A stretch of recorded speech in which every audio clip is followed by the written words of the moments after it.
Right, so where is it? The Nagataka. Yeah, Nagantaka. However that is supposed to be pronounced, it has a really weird name. It also has two firing modes. They look to be pretty much the same on both, but the fire rate for burst is 0. Same status, same reload, same impact, same slash, same puncture. Actually, not that bad building cost. 3 neurode, 4 gallium, 3,000 nanospores, 1,200, 25,000 credits. And it actually comes with a V already in it as well. Quite nice.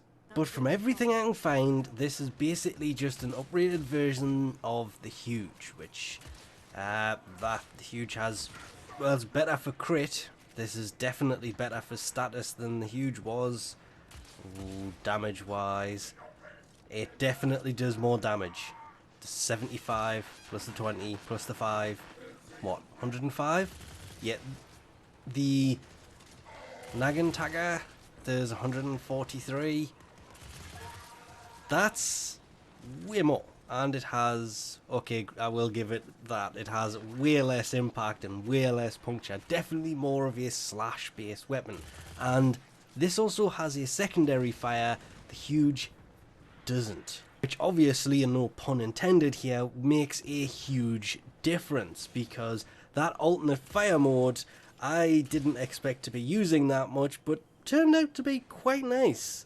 It was kind of weird using it in burst fire mode, and the burst fire was definitely better than its primary fire mode, which isn't fully auto like the Huge is. The Huge was, I loved that thing because of its automatic fire mode.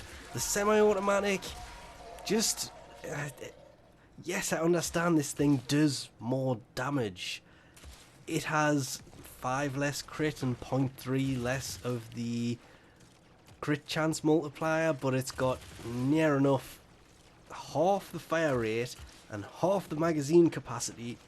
And yeah, it was really hard to choose which one of these was better, because as I say, I loved the Huge, the fully auto, the 4.17 fire rate versus this thing's 2.5, but yeah, that's because this is a semi-automatic. The Huge is a full automatic.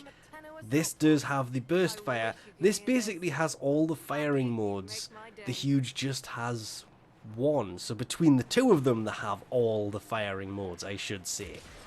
But even though this thing has, it's classed as the second highest base damage of all semi-automatic rifles behind the Grinlock, the fact that it shoots arrows, which are being classed as bolts. I was reading somewhere that it fires bolts, it's not, it's arrows. You can actually go in and change the arrows that it fires, which I thought was weird because you can't actually see them on the weapon.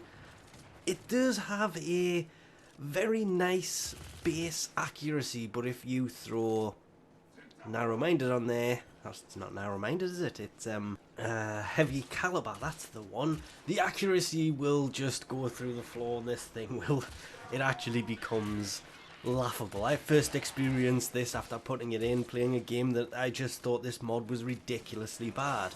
No, it turned out that game just had severe lag on it, and I was shooting enemies and they just weren't going down. I honestly thought heavy caliber ruined this thing. I later went on to do some other things where it made a noticeable difference, and even though you can throw all 4 of the dual elemental mods in this, high voltage, rhyme rounds,